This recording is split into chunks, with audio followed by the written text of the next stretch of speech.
Well, hello everybody. Hello. Welcome everybody. Welcome to another live stream. I'm Dan, your friendly fishmonger from dansfish.com. We do this every Wednesday night at 7 p.m. Mountain Time. Just get together to geek out about fish. I'll let you know what's going on here at dansfish.com and give you some updates, and then we'll get to your questions and comments. If you do want to leave a question or comment for me to reply to, if you'd make it @dansfish so it highlights for me, that would be much appreciated. Life is grand. I don't know how you all are doing, but I've had an amazing couple days. So I fired up the fish Annex, which is a new facility that I'm just about done building. Whew, thank goodness.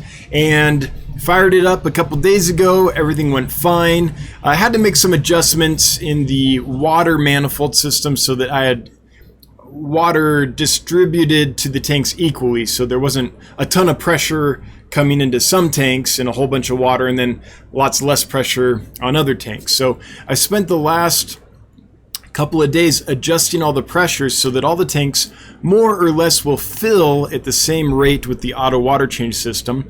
That's dialed in now, so each tank gets roughly a 20% water change a day automatically now, which is fantastic. A little more, actually. And then Pistol Abbott, my right-hand man in the fish Annex in Dan's Fish here, helps me pack fish, and all-around good guy to have assist in whatever needs to be done. Thanks, Pistol, for all you do. Came over and wired up the system so I could turn on the timer and get everything automated. Up until now, I've been manually doing it just to let stuff flow for a while, check levels, make adjustments, let stuff flow a while, check levels, make adjustments. Now that it's dialed in, it's all automated. So we'll let it run tonight, and then I think I'll be ready to order 20 pounds of live blackworms tomorrow. So many. To start cycling the system. So I am so excited. That'll be about a quarter pound of blackworms per 40-gallon breeder aquarium, which is what the system has. And that'll be enough to cycle it up. So the plan is to leave those blackworms in there, feed them pretty well for a week or two, make sure that everything's up and cycled, and wait till I get some algae coating things, and then go ahead and make a big order. So I'm super excited. The massive hard work of building is done, and now it's just dialing in systems a little bit. Tomorrow I plan to put the filters in and get those going. I didn't put them in earlier because they'll float. If you put a bunch of sponge filters in an aquarium and then you fill up the aquarium, the sponge filters will get coated with all these tiny bubbles.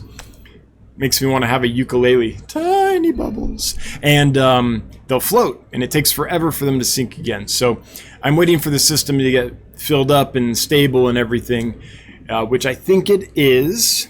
I'll know after we do the overnight run on the timer tonight, and I make sure that that's all smooth. If it is, tomorrow morning I order the blackworms, put in the filters, and as soon as the blackworms arrive, I move all the cycled media over there to jumpstart the system and just feed the blackworms heavily for a little while, and that should do the trick. So I'm so thrilled to be at this point.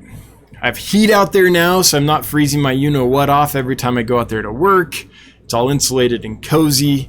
The last thing that could go wrong, I don't think it will, but that could go wrong, is the air system, because I haven't got the filters in and I haven't kicked on the LPH 200 linear piston pump yet, because I just haven't had the water in the tanks, and I've been worrying about water levels, not about filtration and air. So I guess I could get a nasty surprise if I turn on the air system tomorrow and for some reason it doesn't work, but I think that's highly unlikely.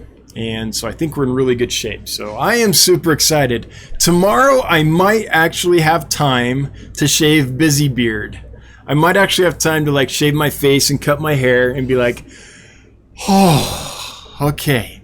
It's been a mad rush to get to the point that we can cycle. That's basically, I've been I don't know if desperate's the word, really driven to get to the point where we can start the system up and running and start cycling the tanks, because I need to get a couple big orders in and start selling, before I clean run out of money, basically, because I've been putting so much time and effort into building the fish annex that I haven't been putting in a lot of time and effort to list fish and sell fish and order fish and the normal stuff at dansfish.com. So get that up and cycling, and then I can, get financially stable again.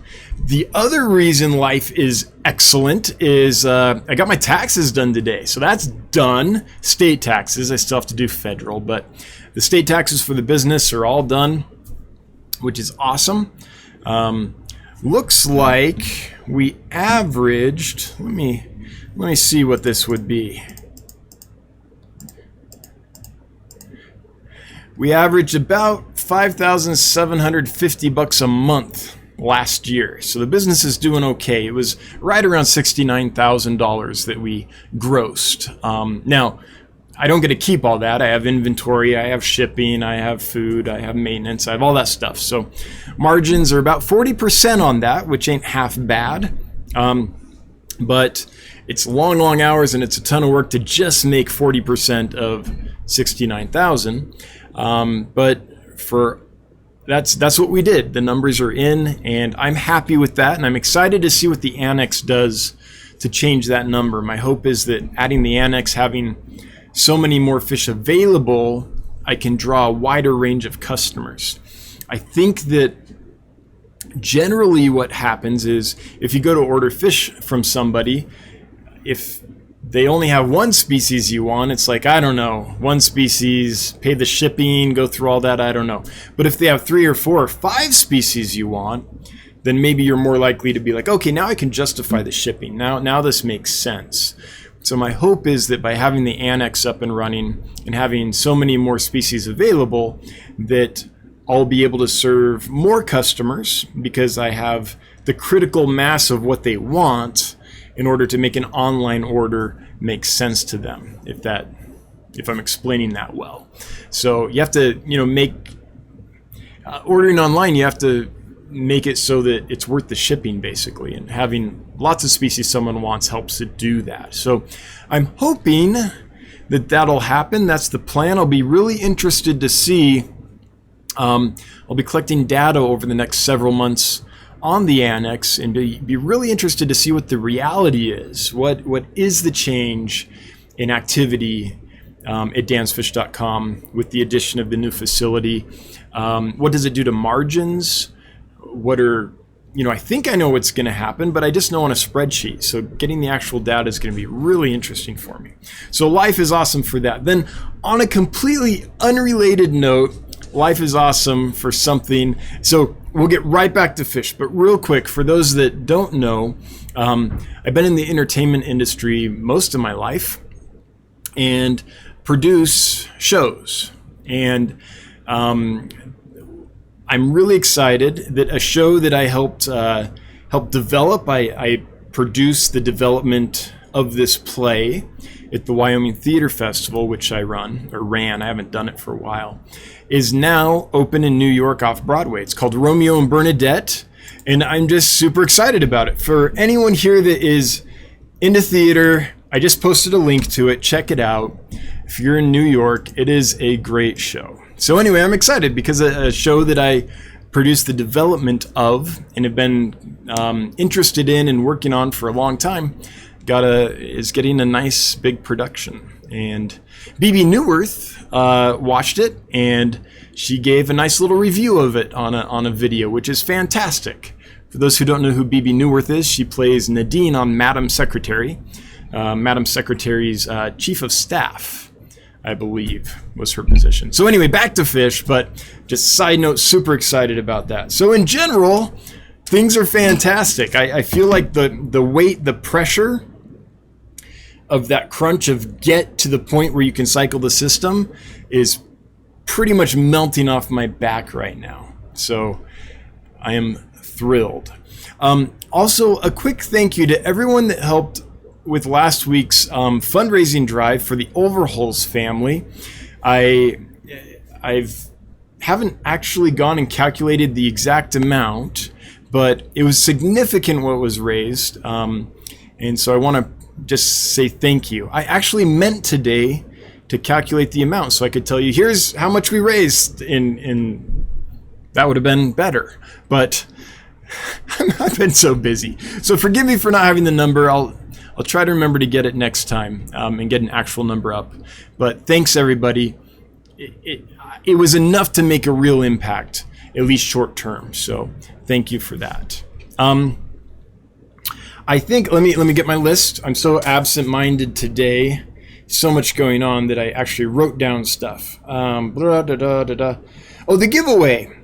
Great. So today we are going to be giving away some Java moss, a nice big clump of Java moss.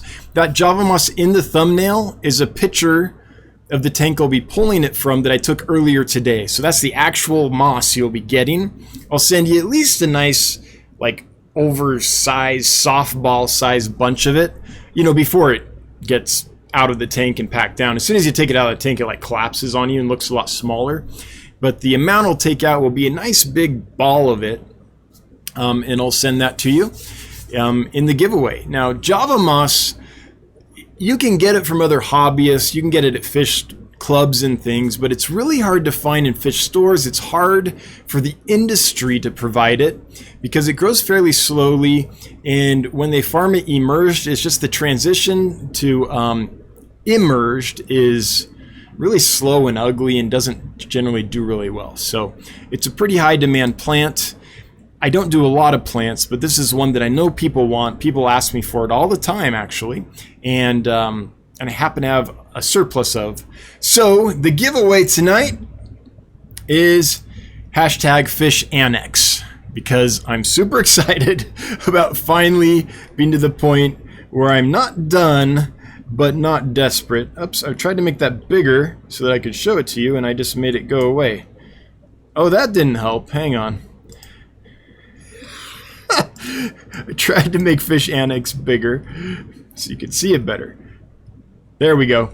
#Fish Annex. ANNEX. Okay, so if you type that in the comments, you'll be entered to win a nice big chunk of Java moss.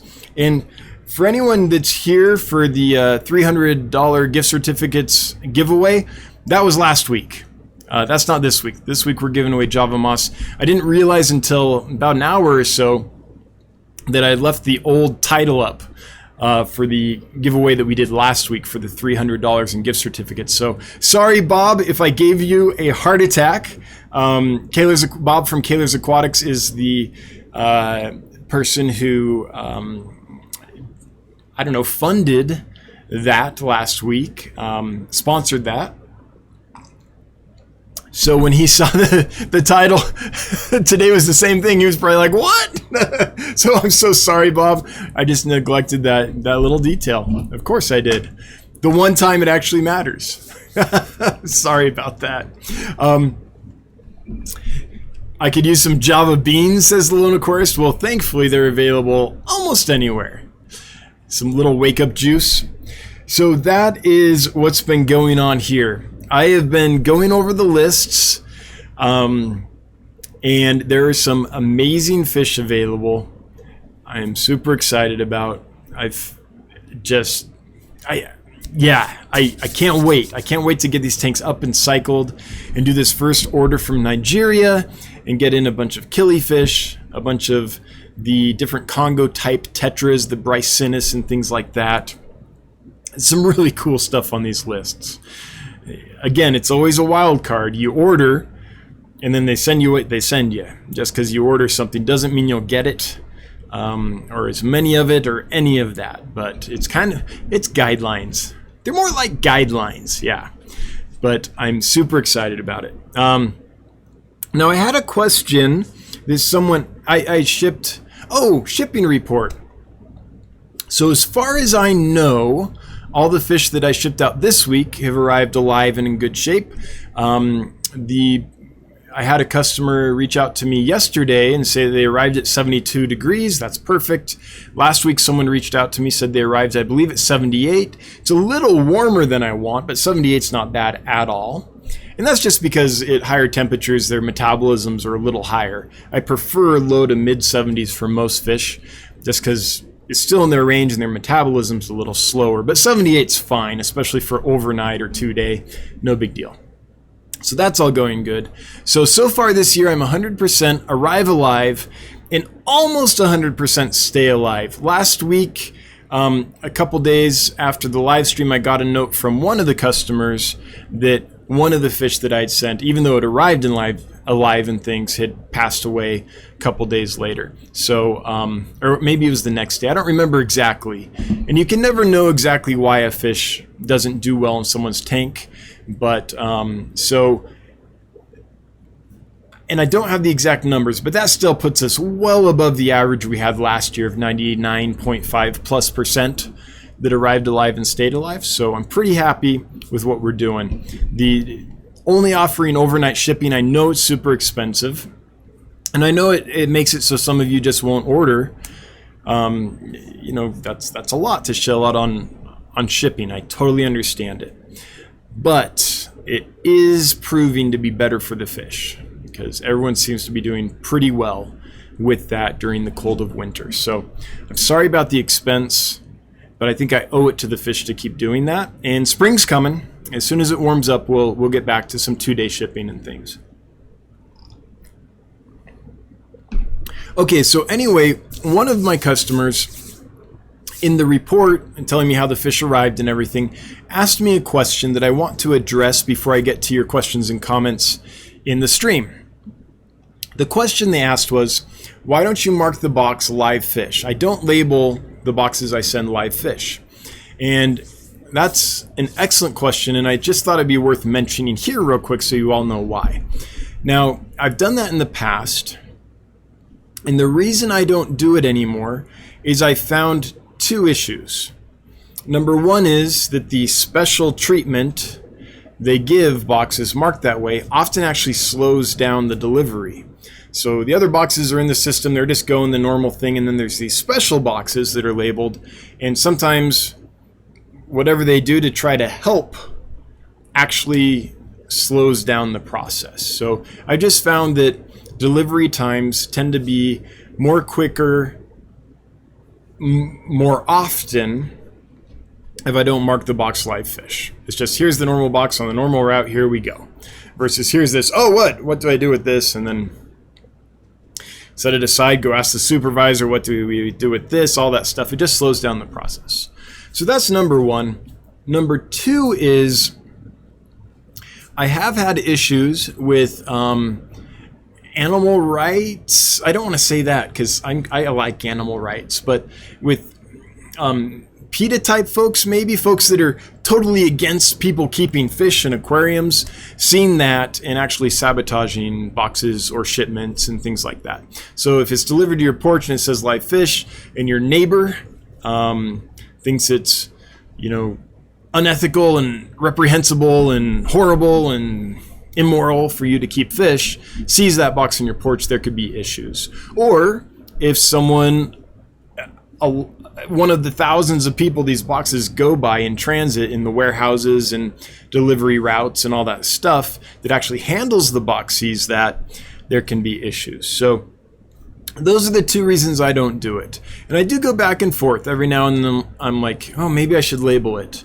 And every now and then someone asks me, could you please label it live fish? Because the end delivery person, when they see that, knows this person keeps fish and takes it right up to the door instead of leaving it out at the post at the mailbox and things like that. So I am torn on it a little bit, but overall, for me, it seems that not labeling just is safer and quicker than labeling.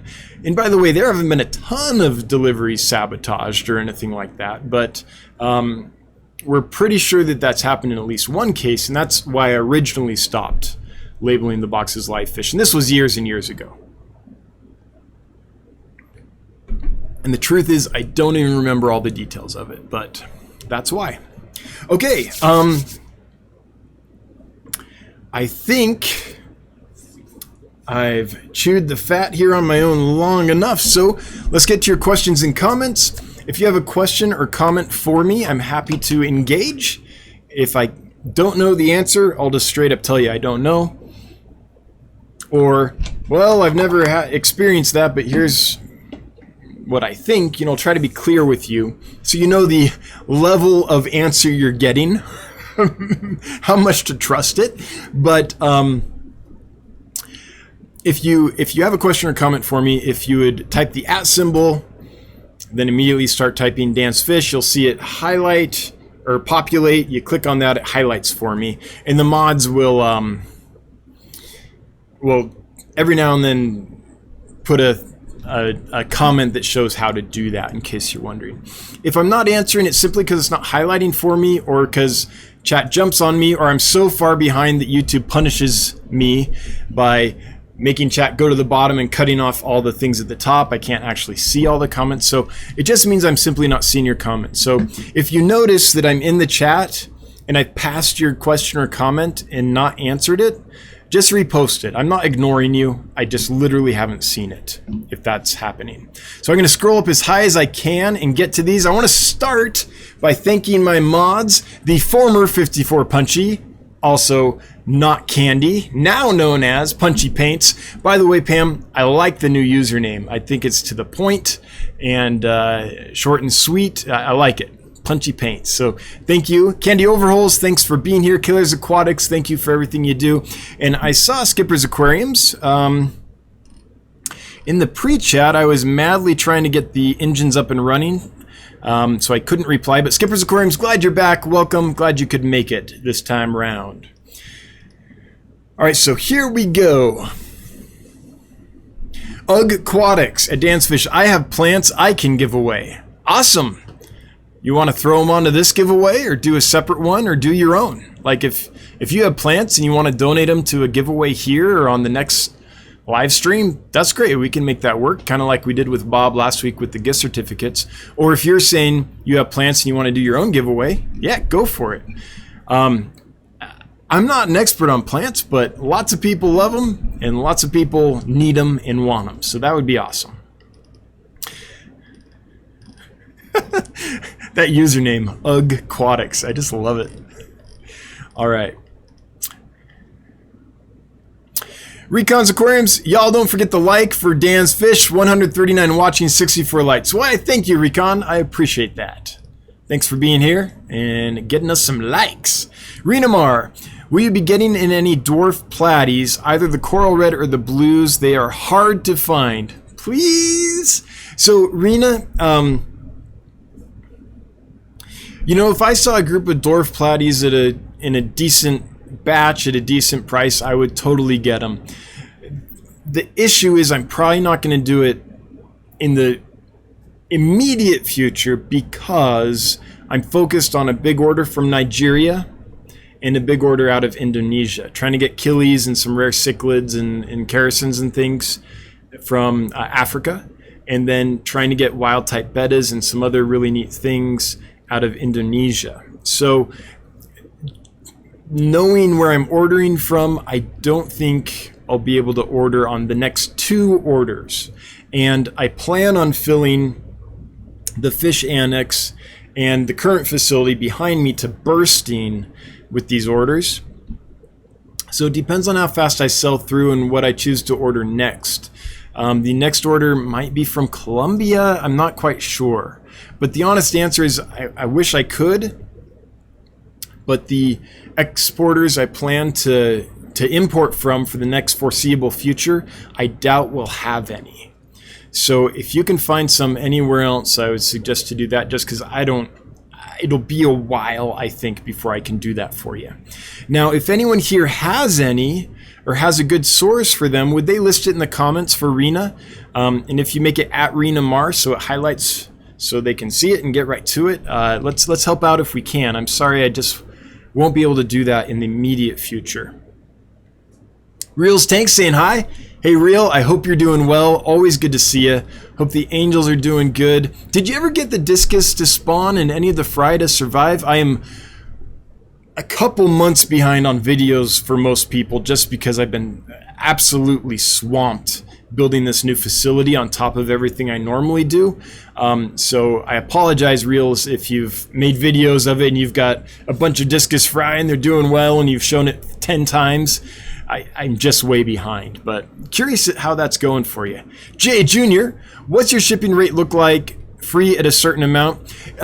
Jay Jr., my shipping rates for next day shipping UPS, which is actually next day shipping in almost every instance, unlike Express, where I swear more than half the time it is not next day, they start at $39 for, let me make sure that's right. Nope. Yeah. UPS next day, $39.50 is where it starts. That's up to 6 fish in most instances.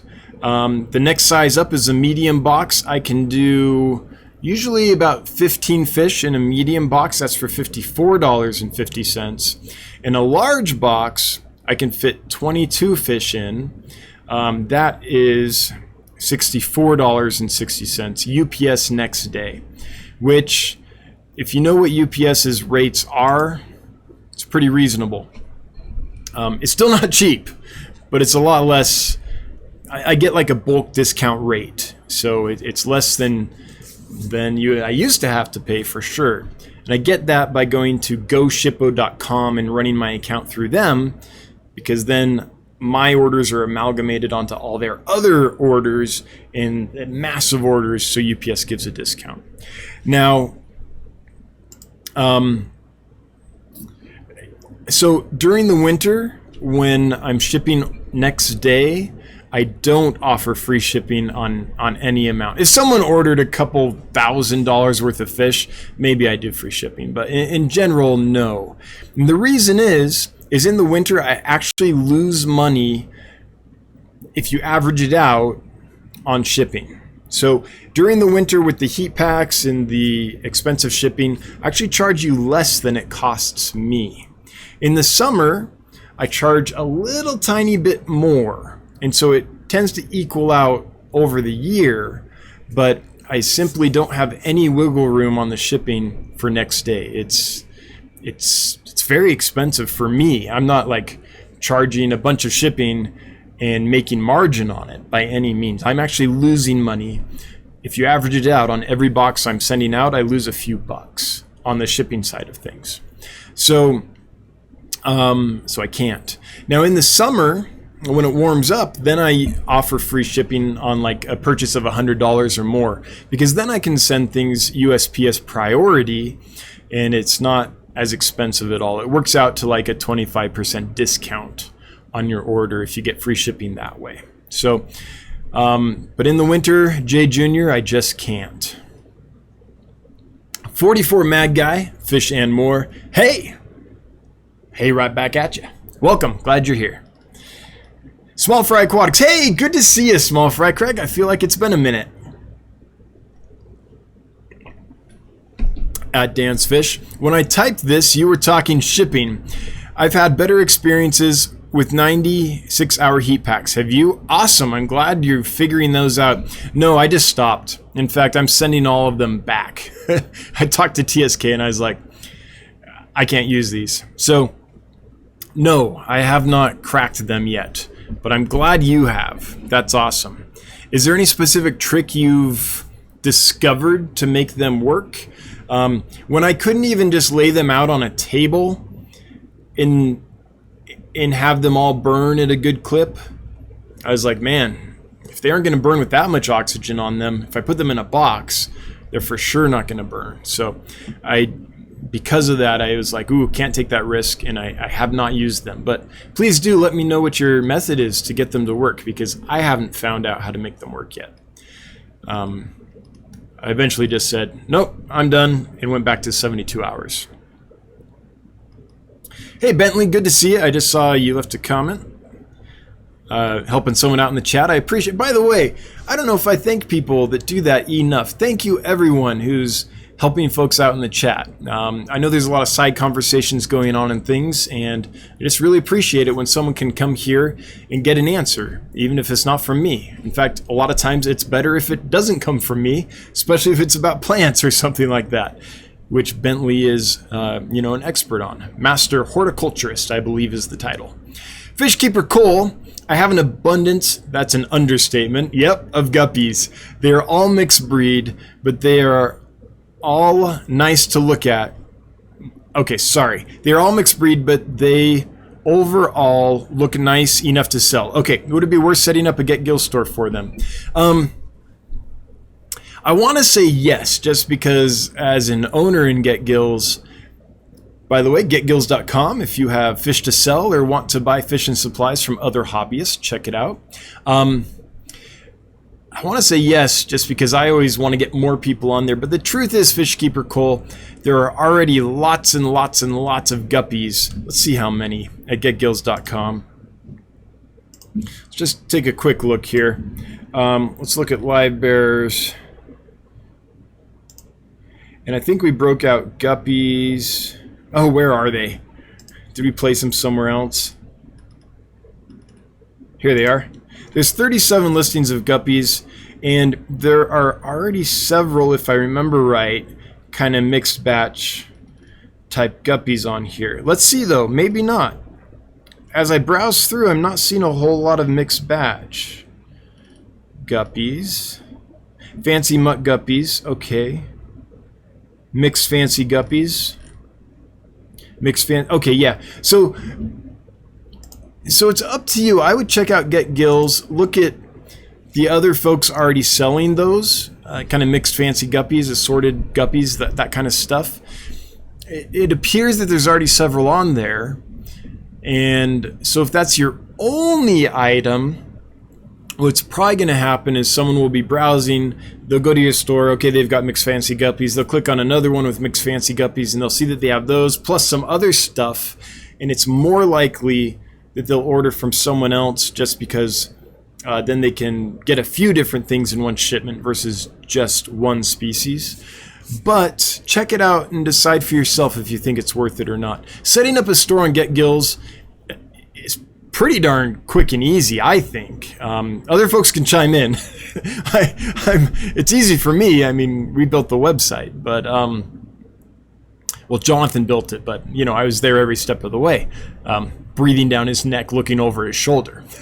Sorry, Jonathan. But yeah, that's my thoughts. Fishkeeper Cole, it's super easy to set up a store, so maybe it's worth it.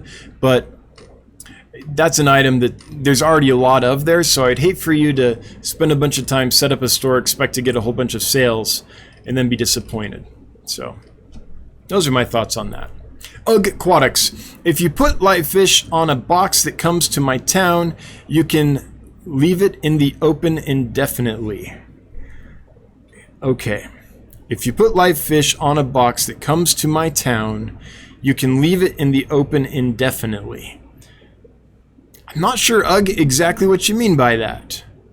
I know we were talking shipping live fish and labeling the box versus not. I'm sure that comment made sense, and maybe if I watch a replay and read through the chat as it's going, I'll totally get it. But right now my brain's having trouble processing that, Ugg. I'm sorry. Elflower 1 stars. Do you label handle with care at least on the box? It says perishable this side up, is what the box says. And by the way, I just I'm not sure that helps either to label handle with care. I really don't know if it does. I hear all kinds of stories and see all kinds of videos of stuff where I just think, just send the box, don't draw any special attention to it, and that's probably your best bet. Countryside Aquatics, will you be getting any shipments from South America with all your new tanks? So South America is third on the list. The first order will be from Nigeria.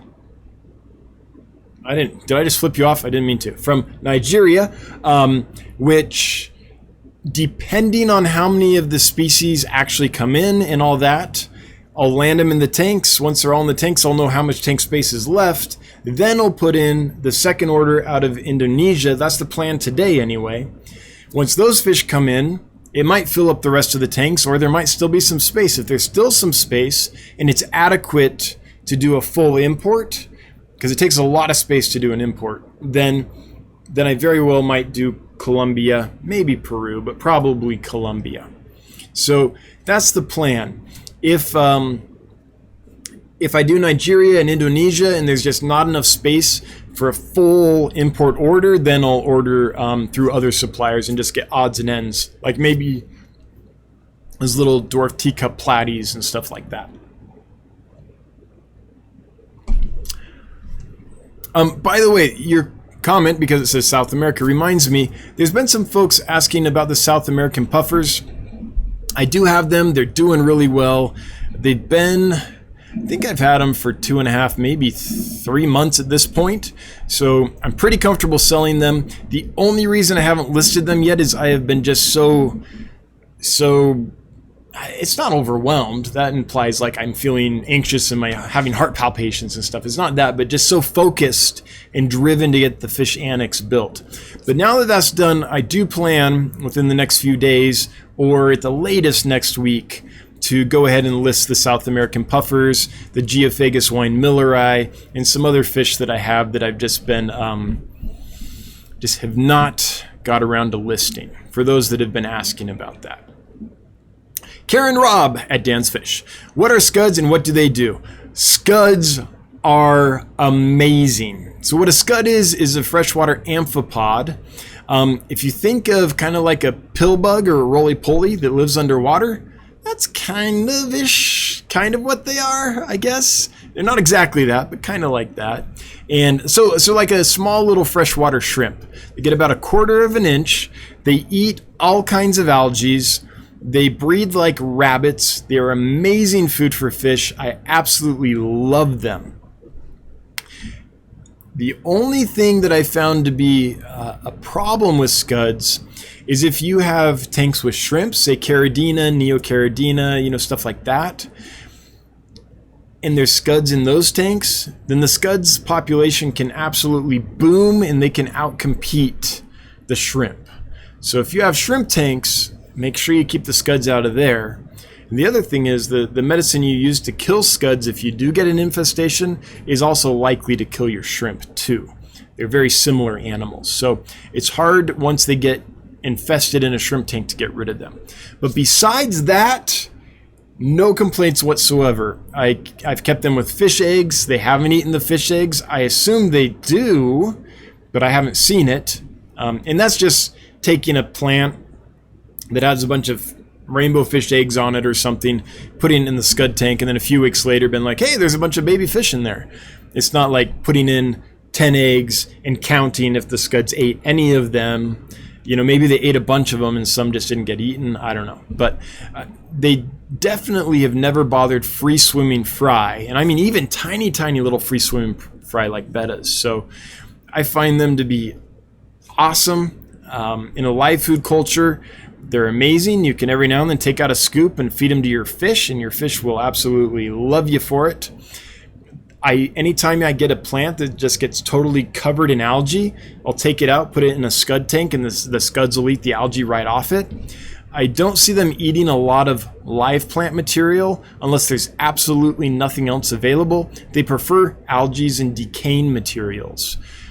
Dead stuff is what they prefer. They're scavengers. But that's kind of what they do. Skipper's Aquariums, I am here. All right, Skipper, glad you're here. And I'm glad you could make it this week. Pugimus Maximus. Every time I picture a little pug dog with like a Spartan sword and shield and helmet, or like a big Superman cape type thing. Pugimus Maximus. I am Rome.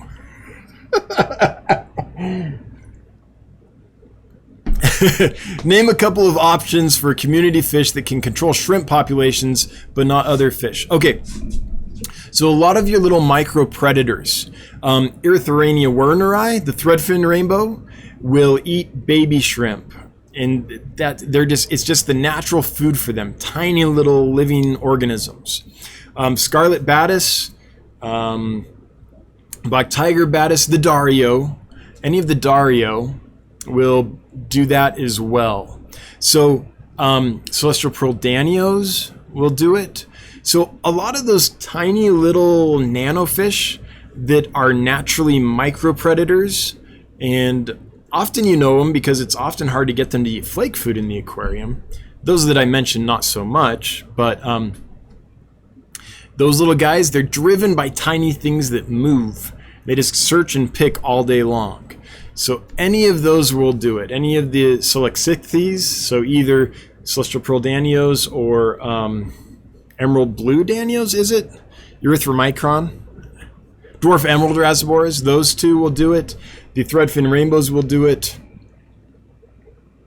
And the Batis, the different Dario species, for sure will do it. And they won't bother full-grown shrimp. If they found one in a molt, maybe they would, so have some hiding spaces for your adults. But they'll pick off the little babies. And so you can keep your shrimp population but not have it explode on you with those species. So that's my best recommendation. And I know this because I had a nice colony of tiger shrimp, and I was raising threadfin rainbows, and I thought, oh, this will be great. I'll raise the threadfin rainbow babies in with the tiger shrimp. If there's any food that the threadfin rainbow babies miss, the tiger shrimp will eat it. You know, it won't get polluted in the tank that way. It'll be a great synergetic combination. And it was until those little baby threadfin rainbows got to, I don't know, half an inch in size or so, still little bitty things, and they started going around and just picking off all the little newborn shrimps and eating them all, and pretty soon my thousands of babies that I was super excited about were down to 0. So I've observed that with threadfin rainbows and with some of those other species that I mentioned. Jay Adams, do you still have Limia nigra fasciata? None are listed for sale. I do, but I don't have any for sale. I'm trying to build the colony back up. I sold tons and tons and tons. And even though I don't have them listed for sale, often people will come over, locals will come to the store and see them, and I'll sell more. And so I'm afraid that if I sold any right now, I would get the population down to a point where it wouldn't bounce back quickly. So I'm just waiting for the population to recover. It's going to take a couple months for them to have babies, have them grow up big enough that I'm like, okay, I can start selling these again. Michael Wentworth, I'm quiet, but here and listening. Michael Wentworth, you're so well behaved there in the back of the classroom.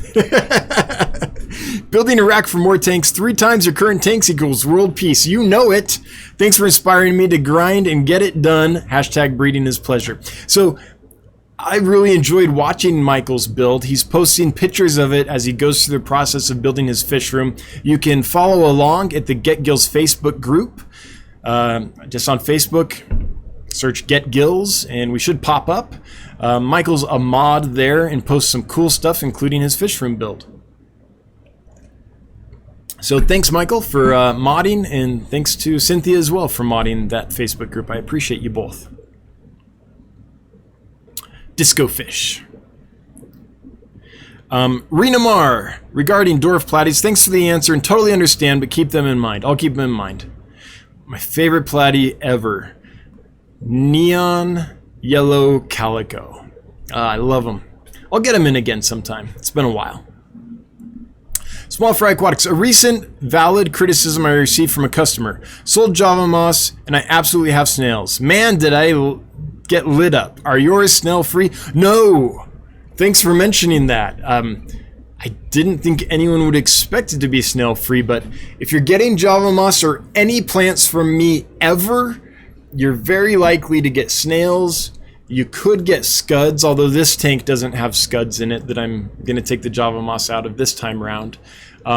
You could get detritus worms. I love all these creatures. They keep my tanks happy and healthy. They keep the detritus down. They eat all the algae. They keep stuff in balance. So I love snails and stuff. So I never think to say, be careful, these have snails, because when I get snails in on a plant, I'm delighted. So, but if you are someone that does not like snails, don't ever get a plant from me ever, ever, ever. Like, it's, or anyone else, unless they're tissue cultured, you can't realistically expect that there can't be snails in there. There's not going to be algae there. There's not going to be all kinds of little critters. It's just the reality. Tissue culture, you're probably good. Anything else, you're going to introduce critters into your tank. And it doesn't light me up when people complain about that. I don't get mad, but I'm just like, that's the reality. I don't know anyone that can snail.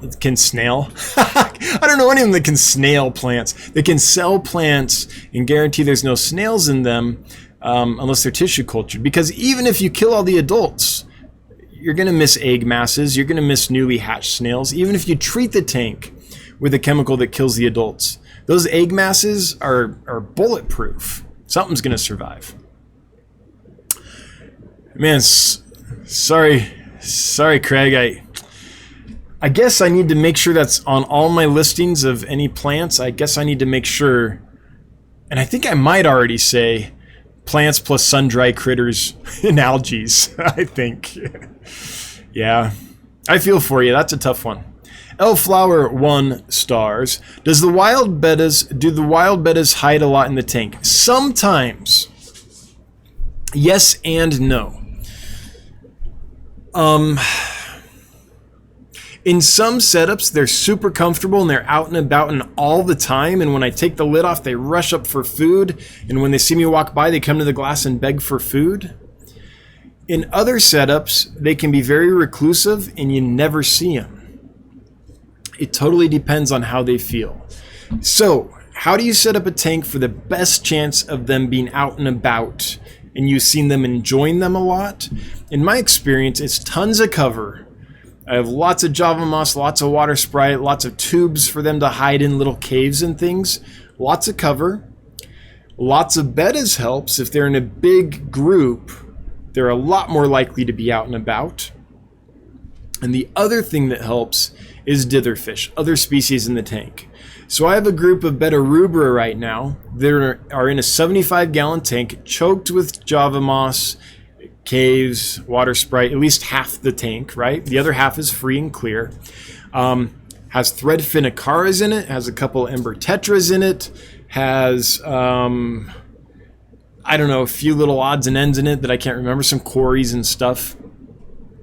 Those fish are always out and about. Now I can startle them and they'll dart away, but if I walk by, they come out and they want food.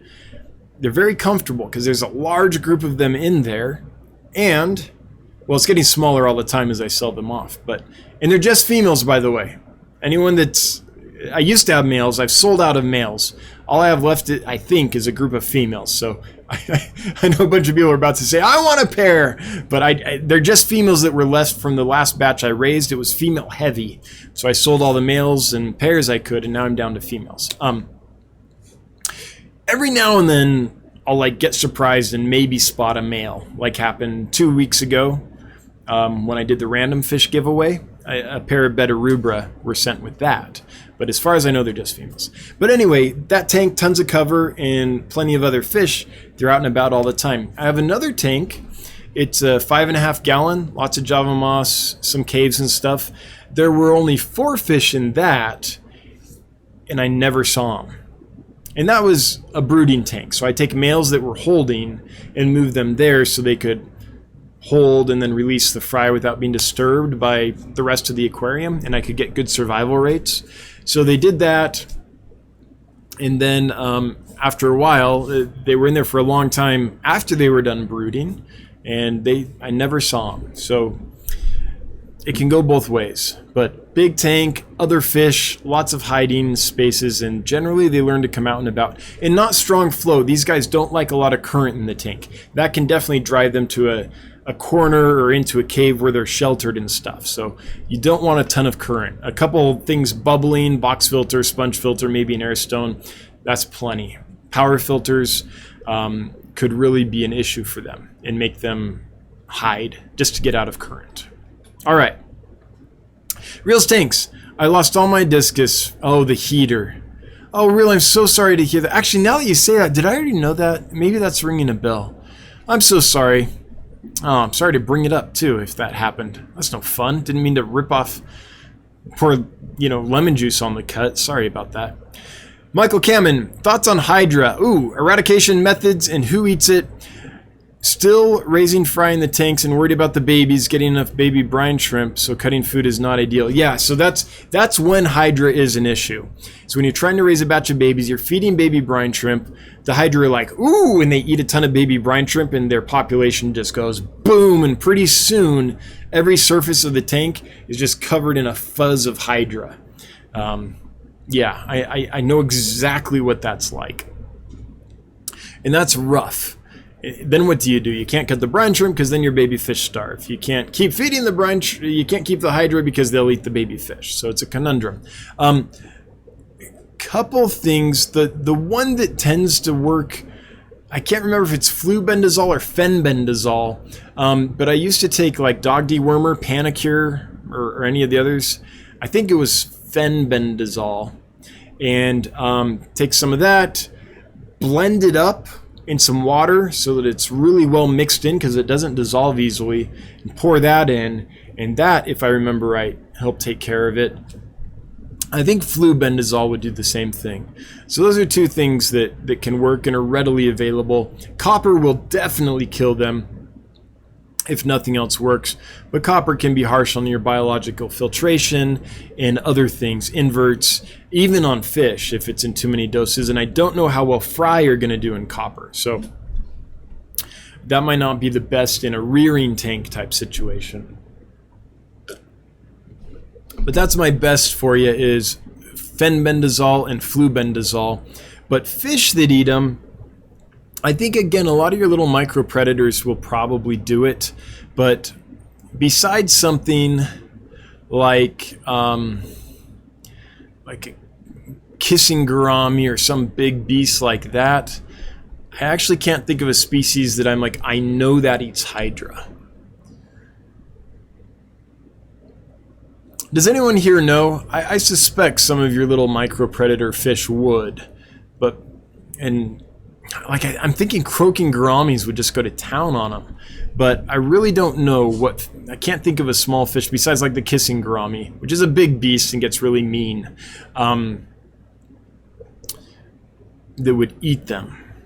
So I'm sorry, I'm failing you there. If anyone else knows, please do chime down below, and if you make it at Michael Kamen so it highlights for him and he can see your response easily, that would be awesome. Skipper's Aquariums at Pugimus Maximus. Dun, dun, dun, dun. I am Rome. Ask name a couple of opinions for community fish that can control shrimp population but know their... Oh, got it. Skipper's is bringing that to my attention. Thank you, Skipper's Aquariums. Already covered that one. Rockford Fish Keeping. When is your next shipment coming in? So it depends. I'm hoping... Okay, here's what I hope happens. Tomorrow I order the blackworms. Hopefully they ship them overnight and I get them Friday, but they might not. It might be middle of next week before I get them, like if they ship them on a Monday or Tuesday or something like that, right? From the time the blackworms come, I'm setting my clock and thinking that in 2 weeks I'll be ready to do the order. Because what's going to happen is I'll get the blackworms in, I'll put them in the tanks, then I'll grab all the cycled media that I've been working on, all the lava rock and some plants and stuff, and seed all the aquariums with that. Now I've got blackworms that create waste, which creates ammonia, and then nitrite and nitrate, right? And I've got some seeded media to kickstart the nitrifying bacteria populations.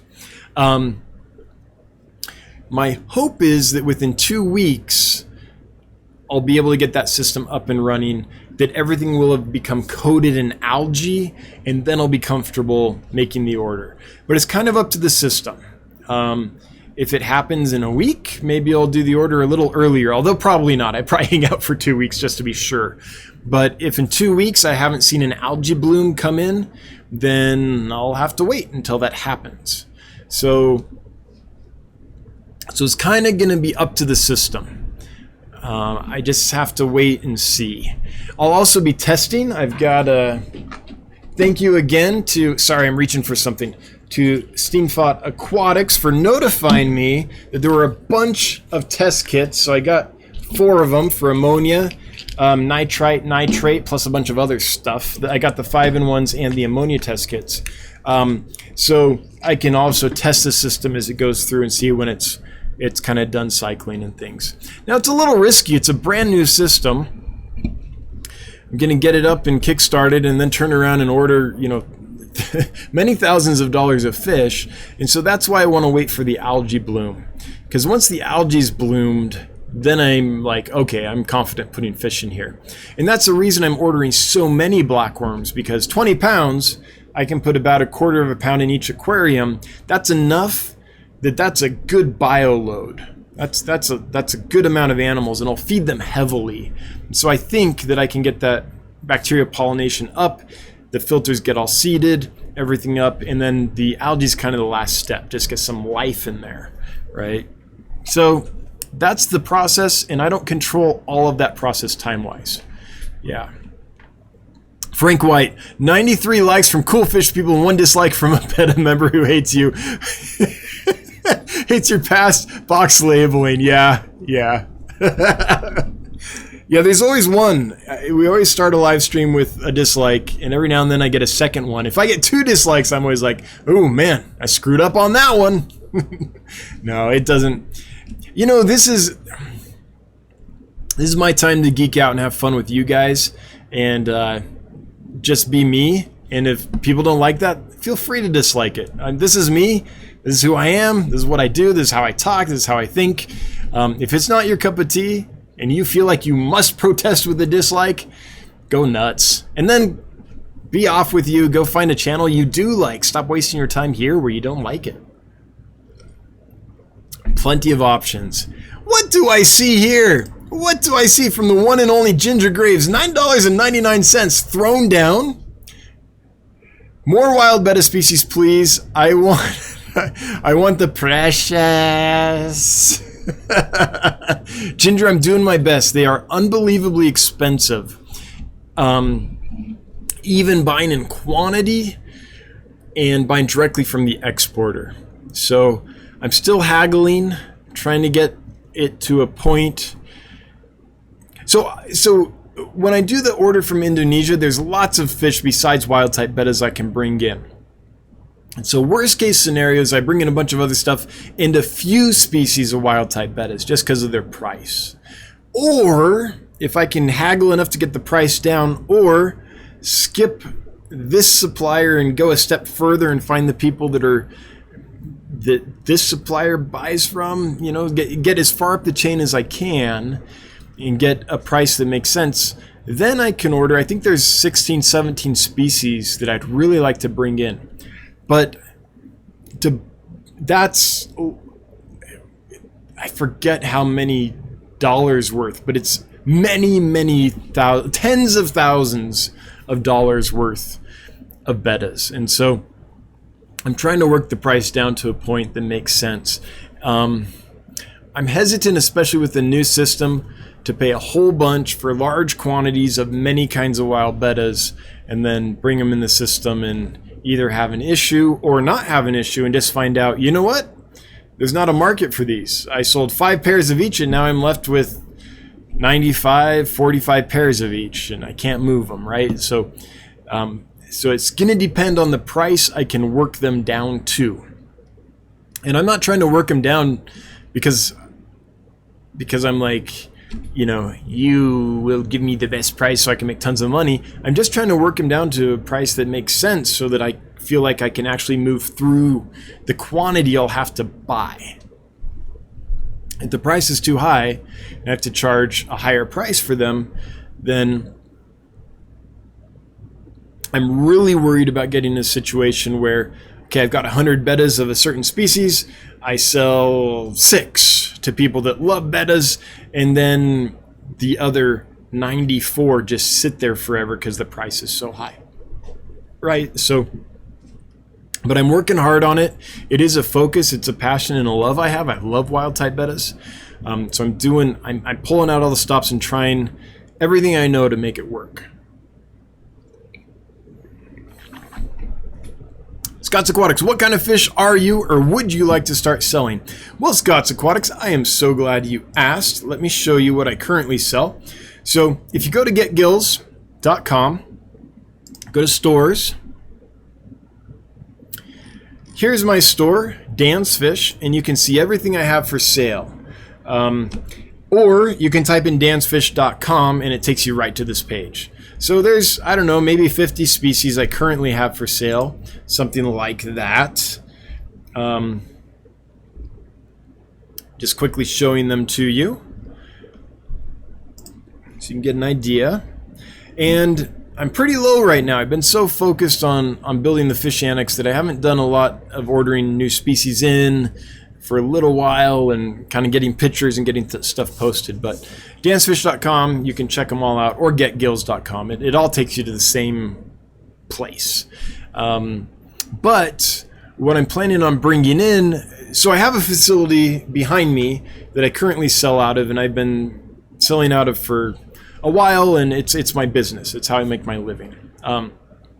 What's going on with the fish annex, we're calling it, is it's an additional facility I'm building on my property to just be able to bring in more stuff and sell more stuff. And my focus there is killifish, rare, peaceful, kind of small dwarf cichlids out of West Africa, some neat characins out of Africa that are hard to find, tetra types, and then wild type bettas is kind of the focus. But there's also all kinds of rainbow fish, all kinds of danios, rasboras, different catfish, different stuff. So there's a lot of stuff available. Kind of covers the gamut. Generally, it's small-ish, like probably doesn't exceed 4 inches or so generally. Every now and then I'll get something in that will get bigger, like uwaru or Burmese clouded archer fish, things like that. But in general, they're peaceful and they're small.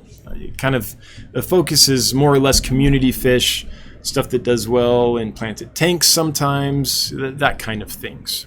So not like Rift Lake African cichlids, never on purpose anyway. Every now and then some will show up because they'll just send them to me, even though I tried to order a bunch of Apistos and I got sent a bunch of Mangano. At least that's what I think they are. They might be Johanni, they might be some kind of cross, I'm not sure, but calling them Mangano with the disclaimer that I don't really know for sure what they are.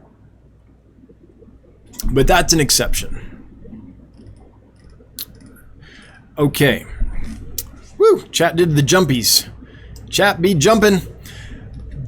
The next comment I can see, because chat jumped on me and like locked me out of the chop because I'm so far behind, which is par for the course here on the Fishmonger live stream.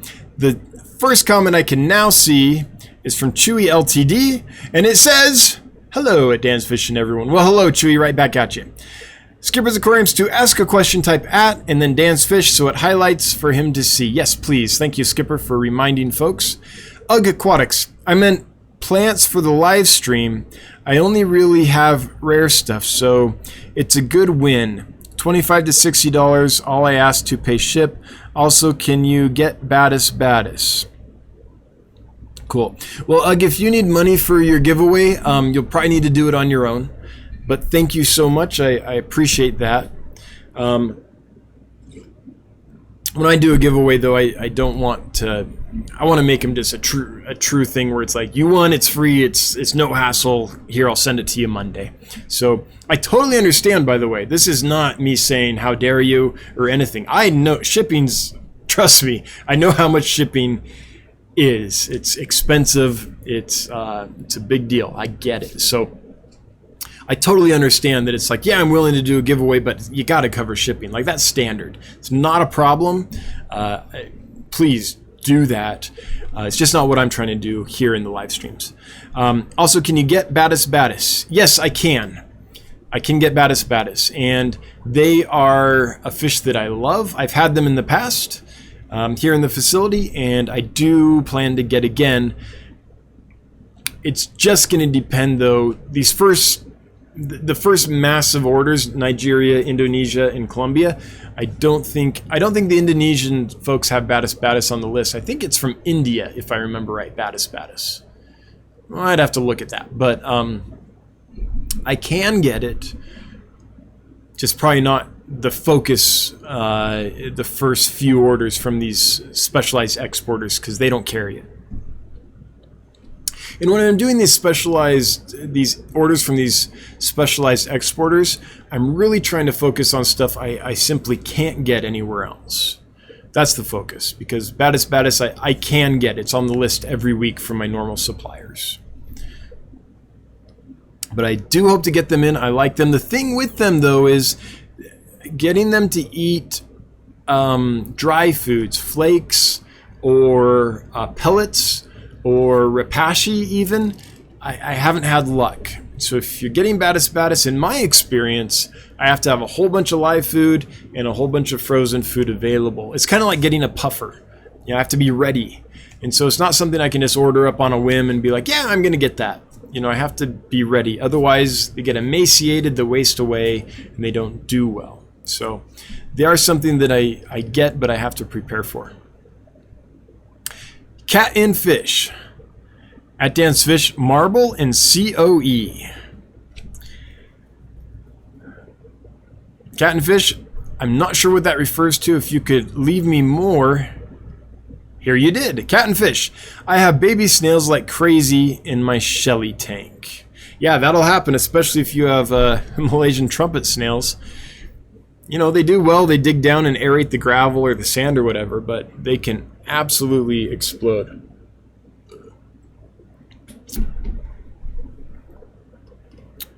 In a Shelly tank, if you're trying to get rid of the baby snails, maybe you're like, I have baby snails, and you're geeking out so they're so cute. Yay, good for you. But if you said that because you're like, I have so many snails, what do I do? There's too many. In a Shelly tank, I would probably suggest getting assassin snails. There's lots of fish that will predate on snails, lots of your loaches and things like that, but Shellies are pretty aggressive, so they might target. If you got like some loaches in there to eat the snails, that might be a problem. But it'd probably be safe to get a group of assassin snails in there. If you're like, I have too many snails, what do I do? That would probably work in a Shelly tank for snail control. Against the Flow, that is a great user name. It's like an aquarium thing, but a little bit rebel. I like it. Against the Flow. Do pond/bladder snails eat fish eggs? I've never seen them do it. I've hatched tons of fish in tanks full of snails, not had a problem. That being said, I don't know if that's true for every species. There may be a species that has small eggs or delicate eggs that don't have a hard enough shell to repel snails, or that could be the case.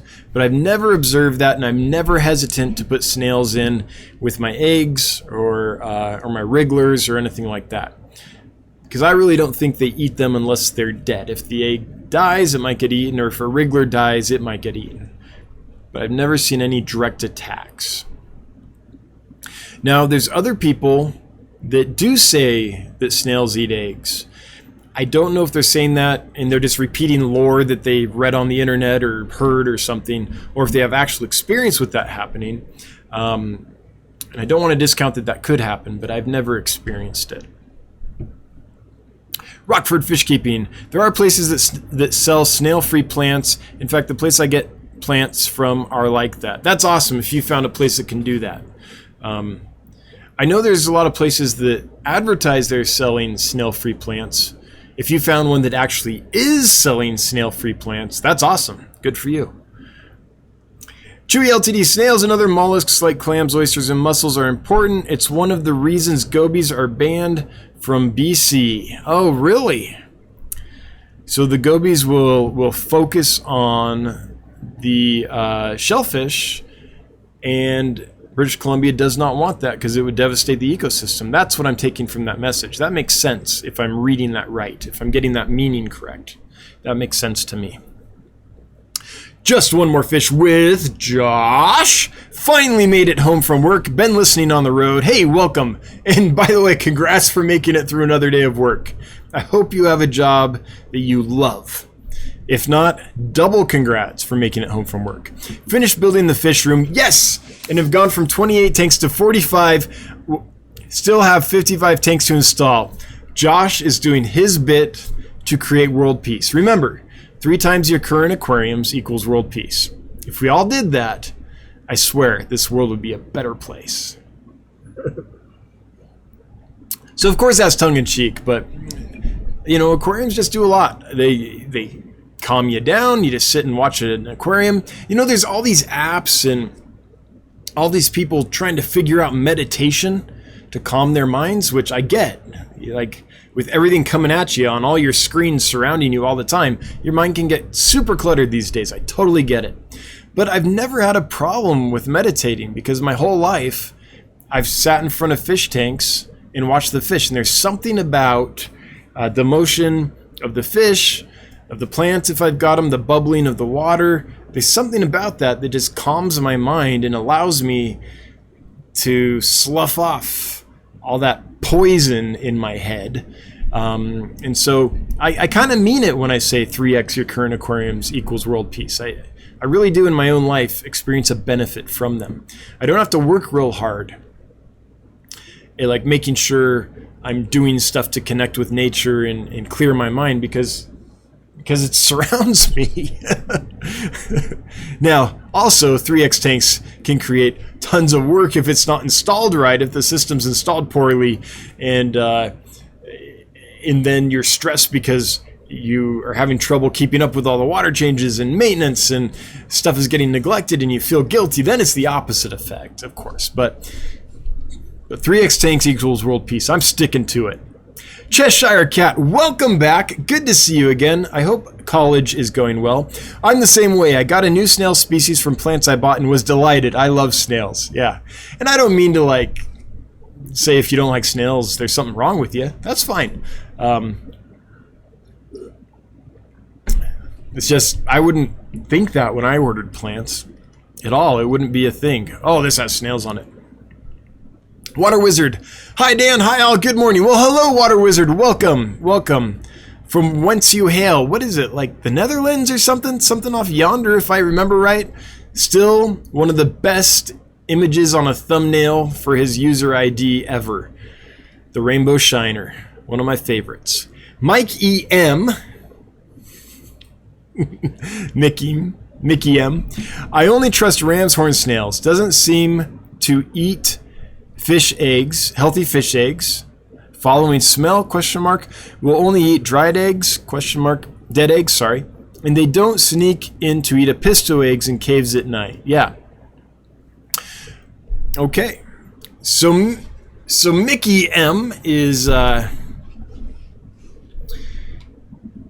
agreeing with my take on snails, although I wouldn't discount it if someone else is like, no, let me tell you, I seen my snails chow down on my rainbow fish eggs. Killers Aquatics at Dance Fish saw and video 2 of my highway cats recently. I saw the video, Bob. I saw it earlier today. That was awesome. I thought I left a comment. I could have got distracted. It happens. There's a lot going on. But I saw that they've got so big. Looks like they've turned darker, which made me have a question.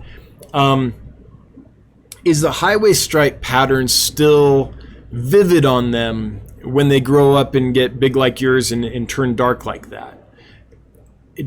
I was wondering, does the highway stripe pattern get kind of blotted out, darkened out, or is it the same, or is it even more pronounced because it's against a darker background? So I was kind of curious about that. But yeah, I'm so glad that they're out and about, and I wonder if the third one's still around somewhere. By the way, I still have one left if anyone's looking for Trilineatus. It used to be Pseudobagris Trilineatus, the highway cat out of China. Now I can't remember the current genus name. But I've got one left if anyone's looking for them. Really cool fish. Elfflower 1 stars. Can wild bettas... Like we had a little blip there. Sorry, folks. Waiting for it to reactivate here. And did that kill chat on me? And now we're back. Sorry, I don't know why that happened. No idea. Like, my family's not even home, so I know the internet upstairs is not being used. to choke out bandwidth or whatever. Actually, it sounds like they just got back home, but they weren't home. Anyway, sorry folks if there was a little buffering going on or a little blip on your end. Beaka63, my threadfin rainbows have started displaying and sparring. Yes, this past week. Very pretty and impressive, but do I need to be concerned at all? No. No. Their display, I've kept many threadfin rainbows for many years, and I've never seen them actually damage each other. It's all kind of display and showmanship, so I don't think you need to be concerned. I think they like displaying to each other. Michael Wilson, dwarf gouramis and common paradise fish will eat hydra when on starvation rations. Okay, so if you have some dwarf gouramis and paradise fish and they're hungry, they will snack on paradise fish, on hydra, says Michael Wilson. So that might be worth a shot. Just got to Ginger Graves super chat. Thanks again, Ginger. If folks are wondering how far behind we are, Rick May, what do you feed blackworms? Any high protein food. So what I'm going to do is clear out my freezer. I have tons of food in there that I bought and tried and not liked over the last while. And if I try something and I don't like it, like LR Bretts, I tried Tetracolor granules. I wanted to like them. I didn't like them. I'm so sorry. But I feel like I'm betraying LR Bretts because he does phenomenal things with Tetracolor granules. I tried them, I just didn't like them. Several foods like that. So I've got a freezer that's got a bunch of this stuff in it, and blackworms are a great opportunity to get rid of any of that. So that's what I'm going to start with. And then if I run out of that stuff, then I'll order a bag of like trout chow, the food that they feed at commercial hatcheries to raise trout and stuff. We'll use that. And also they really like if you go buy frozen shrimp, raw frozen shrimp at your local grocery store, drop one of those in the tank, they'll just go whoop and eat that up. They'll eat almost anything. High protein's pretty important, but they will also eat vegetable matter. So every now and then I'll drop in a piece of like pumpkin that I've frozen and thawed or blanched or something like that. Zucchini, all that stuff they'll eat. But protein does seem to be pretty important to them. So I'd make the majority of the diet protein. And then they like rapashi a lot. It's soft and gooey and they like to burrow straight into it. Wow, I don't know if you can hear that, but I can tell my kids just got home because it sounds like I got a marching band above me. 8:20, okay, gonna try to burn through this so I can make it to the end for the drawing, and we can get out of here around 8:30ish. Just one more fish with Josh. With all these new tanks, I need to raise my brine shrimp game. Suggestions on where to buy them in a larger quantity. Where did I? Oh, geez. There's no one company I'd say go to them. They have the best. What I look for is price. So I shop brine shrimp direct. I look at kensfish.com. Check out getgills.com. See if anyone has them there. They didn't recently when I just bought a can, but it might be worth a Google. And I look on eBay. I look on Amazon. So I'm looking for price. So I want 85 hatch rate. I think it was availability and price point or something like that. Or my other supplier had a sale that week, so I did that. I can't remember. But thank you. I'm always looking at possibilities of other suppliers. I'm always on the hunt for new fish or better prices or just better quality fish or fish that are treated better, everything. So I really appreciate Water Wizard, you suggesting them. Chewy LTD, are you familiar with the endangered pink river dolphin of the Rio Negro? Yes. In fact, my godfather, Jim Forshey,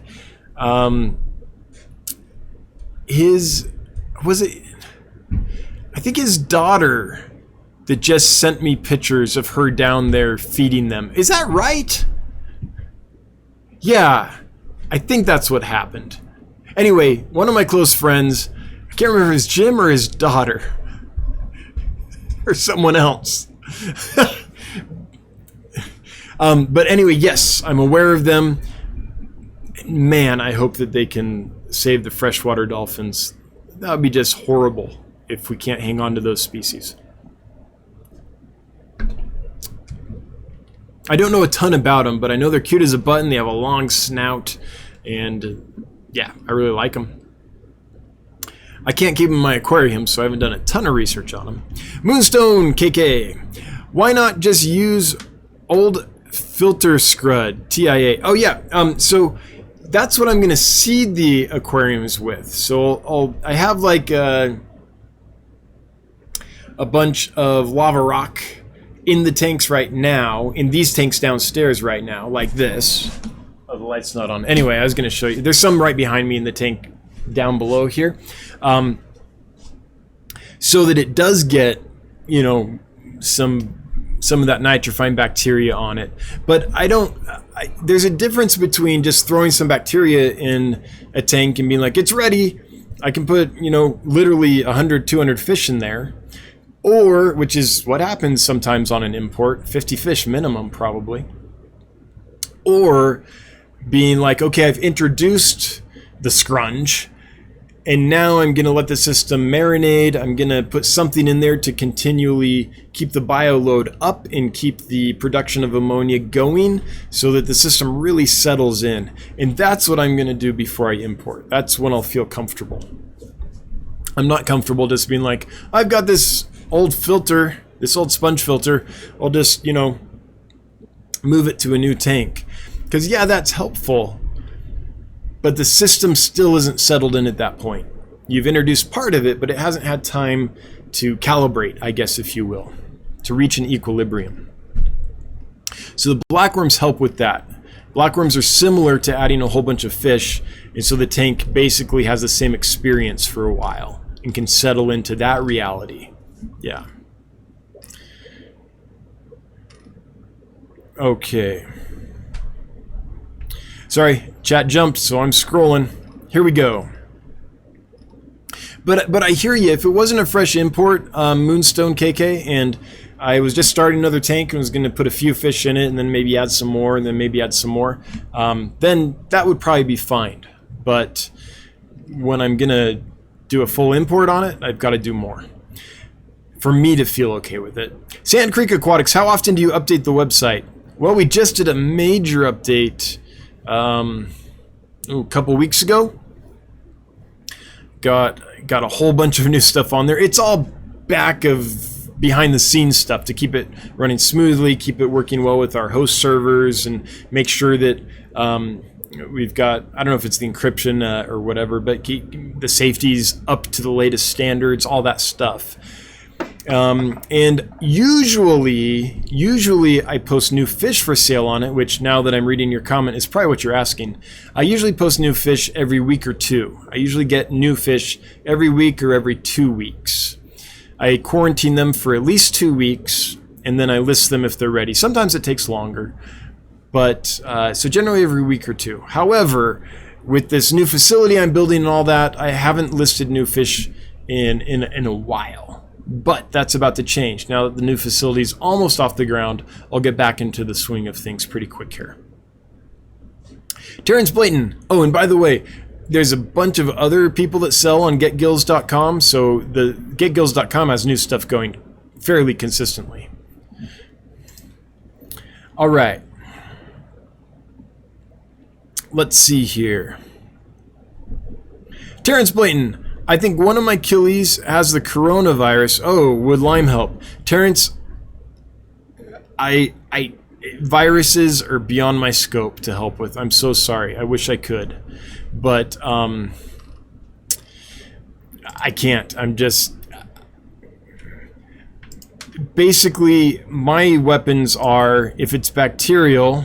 Sorry, chat totally froze on me and disconnected. So I'm missing all the new stuff, so I'm refreshing chat. Oh, and there was a super chat I missed. Just a moment and I'll get to that. Anyway, when it comes to viruses, I have no clue how to treat them. I have no clue how to make that work. They're just, if there's bacteria, I can make some guesses, try a couple things, see if it works. If it's parasites, I can sometimes make an educated guess and do the same thing. But when it comes to viruses, that's super hard. And everything else is guesswork too. I'm not a veterinarian. So I wish I could help you there. I literally can't. I don't know.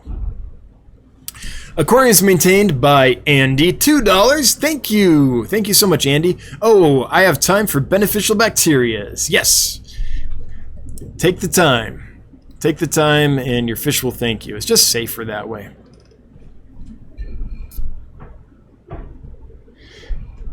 Candy overhauls at Dan's Fish. Corona, beer, lime. Oh, it was a joke and I totally didn't get it.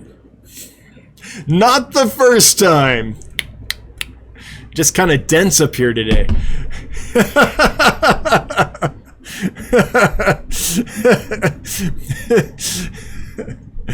Oh, jeez. Troy VSC, he was making a joke. Yep, I get that now. In fact, a couple days ago, I was reading about coronavirus because there was a case in northern Colorado, which is, you know, the state next to me, and so there was a little hubbub going on in Wyoming about it. So I should have connected that, but nope, just dumb over here. Totally missed it. Thanks for the joke. Now it's funny. Michael Brandel, where are you getting your blackworms in bulk? Directly from a farm, and they will only sell wholesale in bulk. So if you are a wholesaler, I can let you know. Otherwise, they would be upset at me for sending people to them. But yeah, I get them directly from a farm. I can also get them from different wholesalers and things, but going to the farm is just more economic. But you have to order 20, 50 pounds, 100 pounds at a time that way. All right, we are at 8:30, which means it's time for the drawing. By the way, everyone who's question or comment I missed, I'm so sorry, but had an issue. Chat froze up on me, and then I had to refresh, and I missed everything. I don't know. Just every now and then YouTube throws me a curveball, and I don't know why. Or could be on my end, but I don't think so. It's the same system I've used reliably for a long time, so I think we're okay on my end. But sorry, it's not intentional. I literally didn't see it because chat jumped on me or froze, and by the time it got back up, it was past that point and I couldn't get back up to it. Plus, we're out of time. Kaler's Aquatics, 1999. So impressed with what you've achieved, Dan. Congrats on the Annex. Thank you. It has been amazing. It's been a workout. Like, long days of lifting tanks and hammering stuff together and screwing stuff together, and just it's a weight loss program. It's like going to the gym. I've literally lost 8 pounds in the last few weeks. Once the tanks came and I had to lug them around and move racks into place and all that, 8 pounds just melted right off. And it felt good. It felt like I had been to the gym. I was worried that I might throw my back or something, but I was careful, lifts with my legs, all that. Like, I know the rules, but it didn't happen. It's watch now. Tomorrow I'll wake up in bed and not be able to move because I jinxed it. But yeah, it's been great. So thank you, Kaler's Aquatics. Thanks for your support, both here and outside of here. Everything you do, really appreciate you.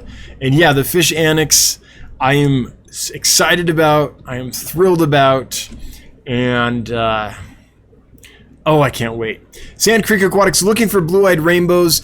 The Indonesia supplier has Fricata, Pascae, Gertrude, Signifer, and Celebes, although Celebes maybe isn't a true blue eye, it's an honorary blue eye.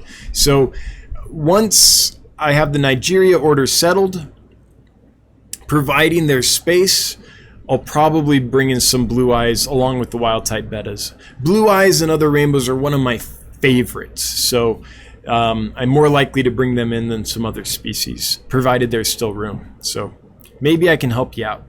Okay, anyway, let's do this giveaway for some Java Moss, nice big bunch. Please realize by the time it gets to you, it'll look a lot smaller. As soon as you take it out of the tank, it kind of collapses, but it's gonna be a good amount. Here we are. Let's do this drawing. Drum roll, please. One day I'll get an actual drum roll sound and a macro programmed so I can press it and we can have a honest to goodness drum roll. But in the meantime, the winner is Mr. Zen. not to be confused with the Zen Ginger. Sorry again about that. Mr. Zen, you have won some Java Mas. And please let us know you're here. You do have to be present to win. We'll give you a minute to respond and say, I'm here. And then we'll all congratulate you, and it'll be wonderful. So anyway, I will send that to you Monday. Please send me an email, dan@dansfish.com, and just let me know your first and last name and your shipping address so I can send it to you. So, all right, Mr. Zen, come on, you gotta be here. You're always here. 40 seconds. The Zen Ginger, if you're here, get your husband on. I'm here. That'll work. That'll work. Oh man, I'm out of water. Oh well. All right, the Zen Ginger. I think that'll work. Yeah, we can call that as a go, right? No one has a problem with that. That'll work. Okay, Mrs. Zen is here. That'll work for me. Awesome. Please, the Zen Ginger, please send me an email, first and last name, shipping address, and I'll send it to you Monday. And if you could let me know how it arrives, I'm gonna send the heat pack that I think is right, so that it keeps it from freezing but doesn't overheat it.